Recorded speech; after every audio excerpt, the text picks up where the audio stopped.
Ah, you say. But pluck is one thing, endurance another. A man who doesn't reel on receipt of his death warrant may yet break down when he has had time to think it over. How did the Duke acquit himself when he came to the end of his cigarette? And by the way,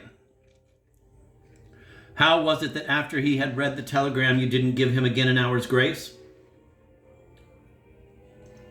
In a way, you have a perfect right to ask both those questions, but they're very pertinent. Shows that you think I might omit things that matter. Please don't interrupt me again.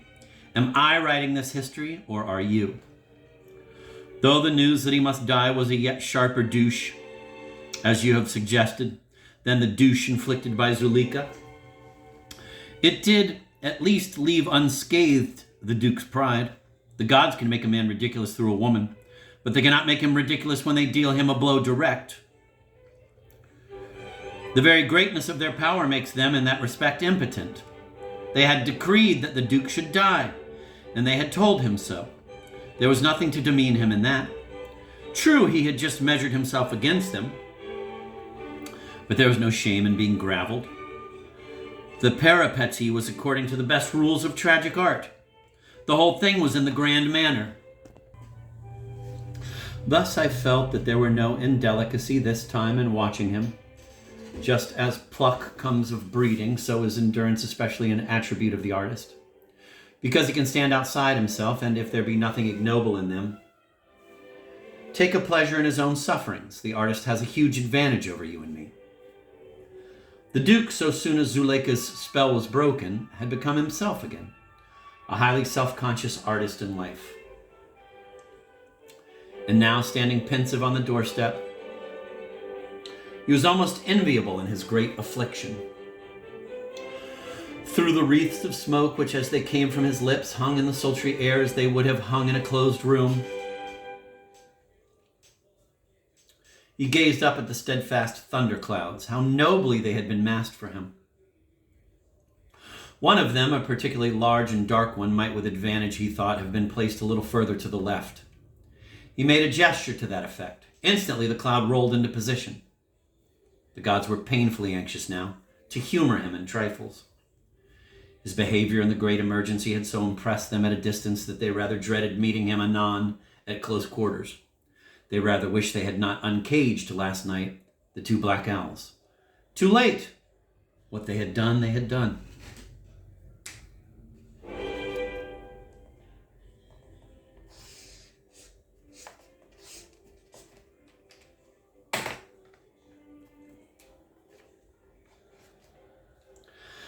That faint, monotonous sound in the stillness of the night, the Duke remembered it now. What he had thought to be only his fancy had been his death knell, wafted to him along uncharted waves of ether from the battlements of Tankerton. It had ceased at daybreak. He wondered now that he had not guessed its meaning. And he was glad that he had not. He was thankful for the peace that had been granted to him, the joyous arrogance in which he had gone to bed and got up for breakfast. He valued these mercies the more for the great tragic irony that came of them. And he was inclined to blame the gods for not having kept him still longer in the dark, and so made the irony still more awful. Why had they not caused the telegram to be delayed in transmission? They ought to have let him go and riddle Zuleika with his scorn and his indifference. They ought to have let him hurl through her his defiance of them. Art aside, they need not have grudged him that excursion. He could not, he told himself, face Zuleika now. As artist, he saw that there was irony enough left over to make the meeting a fine one. As theologian, he did not hold her responsible for his destiny. But as a man, after what she had done to him last night, and before what he had to do for her today, he would not go out of his way to meet her. Of course, he would not actually avoid her. To seem to run away from her were beneath his dignity. But if he did meet her, what in heaven's name should he say to her? He remembered his promise to lunch with the McKern and shuddered. She would be there. Death, as he had said, canceled all engagements. A very simple way out of the difficulty would be to go straight to the river. No, that would be like running away. It couldn't be done. Hardly had he rejected the notion when he had a glimpse of a female figure coming quickly round the corner. A glimpse that sent him walking quickly away across the road towards Turl Street, blushing violently. Had she seen him? He asked himself. And had she seen that he saw her? He heard her running after him. He did not look round. He quickened his pace. She was gaining on him. Involuntarily he ran like a hare, and at the corner of Turl Street, rose like a trout, saw the pavement rise at him, and fell with a bang, prone. Let it be said at once that in this matter the gods were absolutely blameless. It is true they had decreed that a piece of orange peel should be thrown down this morning at the corner of Turl Street, but the master of Balliol, not the Duke, was the person they had destined to slip on it. You must not imagine that they think out and appoint everything that is to befall us, down to the smallest detail.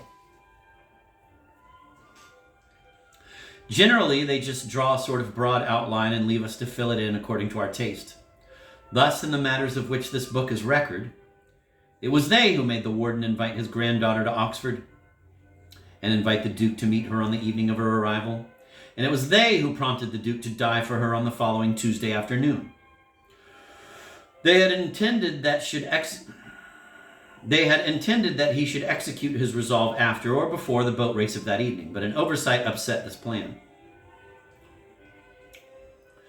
They had forgotten on Monday night to uncage the two black owls, and so it was necessary that the Duke's death should be postponed. They accordingly prompted Zuleika to save him. For the rest, they let the tragedy run its own course, merely putting in a felicitous touch here and there, or vetoing a superfluity, such as that Katie should open Zuleika's letter. It was no part of their scheme that the Duke should mistake Melisande for her mistress, or that he should run away from her, and they were genuinely sorry when he, instead of the master of Balliol, came to grief over the orange peel. Them, however, the Duke cursed as he fell. Them again as he raised himself on one elbow, giddy and sore. And when he found that the woman bending over him was not she whom he dreaded, but her innocent maid, it was against them that he almost foamed at the mouth.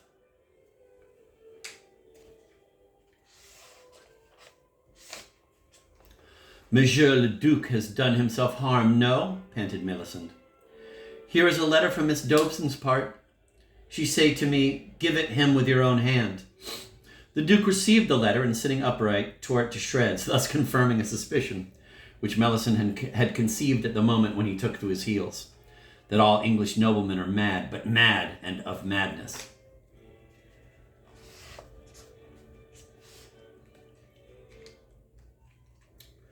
Nom de Dieu, she cried, wringing her hands. What shall I tell mademoiselle? Tell her, the Duke choked back a phrase of which the memory would have shamed his last hours.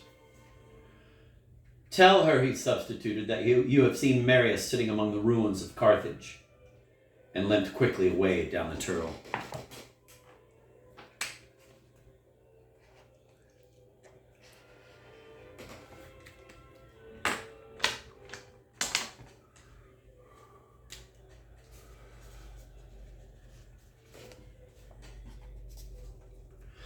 Both his hands had been abraded by the fall. He tended them angrily with his handkerchief.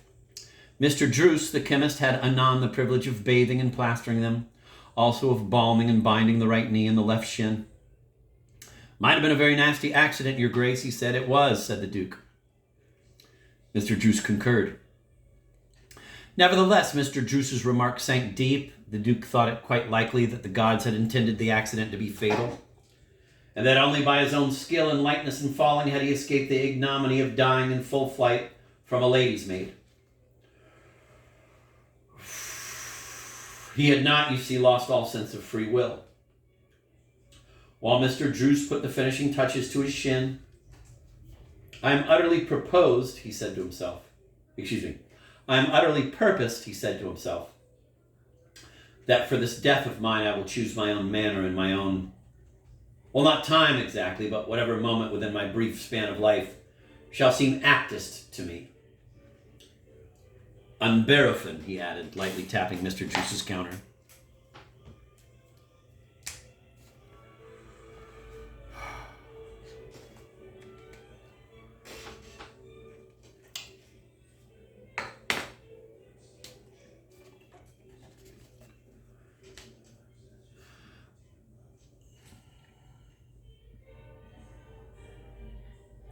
The sight of some bottles of cold mixture on that hospitable board reminded him of a painful fact. In the clash of the morning's excitements, he had hardly felt the gross ailment that was on him.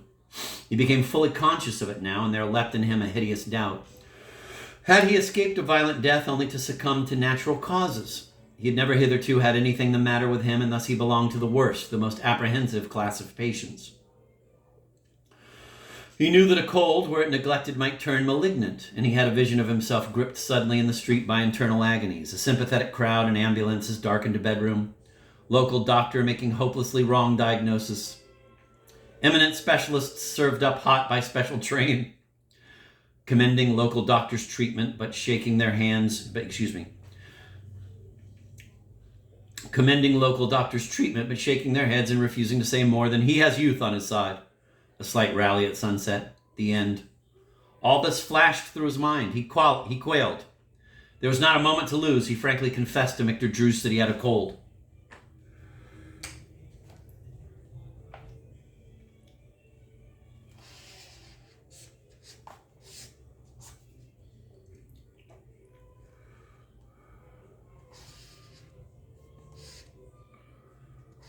Served up hot. Mr. Druce, trying to insinuate by his manner that this fact had not been obvious, suggested the mixture, a teaspoonful every 2 hours. "Give me some now, please, at once," said the Duke. He felt magically better for the draught. He handled the little glass lovingly and eyed the bottle. "Why not 2 teaspoonfuls every hour?" he suggested, with an eagerness almost dipsomaniacal. But Mr. Druce was respectfully firm against that. The Duke yielded. He fancied, indeed, that the gods had meant him to die of an overdose. Still, he had a craving for more. Few though his hours were, he hoped the next 2 would pass quickly. And though he knew Mr. Druce could be trusted to send the bottle round to his rooms immediately, he preferred to carry it away with him. He slipped it into the breast pocket of his coat, almost heedless of the slight extrusion it made there. Just as he was about to cross the high again on his way home, a butcher's cart dashed down the slope, recklessly driven. He stepped well back on the pavement and smiled a sardonic smile. He looked to right and to left, carefully gauging the traffic. Carefully gauging the traffic. Some time elapsed before he deemed the road clear enough for transit. Safely across, he encountered a figure that seemed to loom up out of the dim past. Hoover! Was it but yesternight that Hoover dined with him? With the sensation of a man groping among archives, he began to apologize to the Rhodes Scholar for having left him so abruptly at the Junta. Then presto, as though those musty archives were changed to a crisp morning paper, agog with terrific headlines, he remembered the awful resolve of Hoover and of all young Oxford. "Of course," he asked with a lightness that hardly hid his dread of the answer, "you have dismissed the notion you were toying with when I left you." Hoover's face, like his nature, was as sensitive as it was massive, and it instantly expressed his pain at the doubt cast on his high seriousness. "Duke," he asked, "do you take me for a skunk?" "Without pretending to be quite sure what a skunk is," said the Duke, "I take you to be all that it isn't. And the high esteem in which I hold you is the measure for me of the loss that your death would be to America and to Oxford."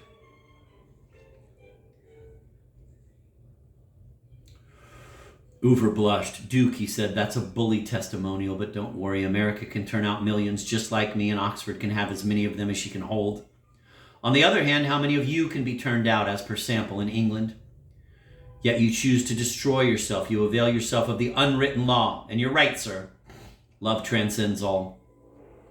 "But does it? What if I told you I'd changed my mind?" "Then, Duke," said Hoover slowly, "I should believe that all those yarns I used to hear about the British aristocracy were true after all.